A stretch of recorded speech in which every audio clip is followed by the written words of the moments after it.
జమ్మూ కాశ్మీర్లో పెద్ద కుట్రలకి ప్రిపేర్ అవుతున్నటువంటి వాళ్ళని అరెస్టులు చేసుకొచ్చింది ఎన్ఐఏ పోలీసులతో కలిపి.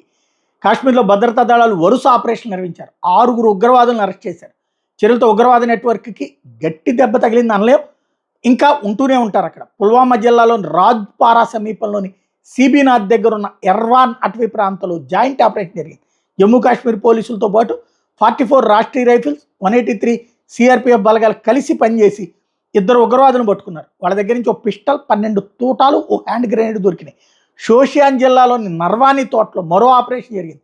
34 రాష్ట్రీయ రైఫిల్స్, ఎస్ఓజీ ఇమాం సాహిబ్ బలగాలు కలిసి పనిచేసి అక్కడ నుండి ఒక గ్రెనేడు, 2 AK-47 మ్యాగజైన్లు, 4 మొబైల్ ఫోన్లు, కొన్ని పోస్టర్లు స్వాధీనం చేసుకున్నారు. అంటే అక్కడ ఏదో సంథింగ్ కుట్ర పెద్ద ఎత్తునే జరుగుతోంది. వరుసగా మళ్ళీ కాశ్మీర్లో అల్లకల్లోలం సృష్టించే కుట్రలు జరుగుతున్నాయి అన్నటువంటి విషయం అర్థమవుతోంది.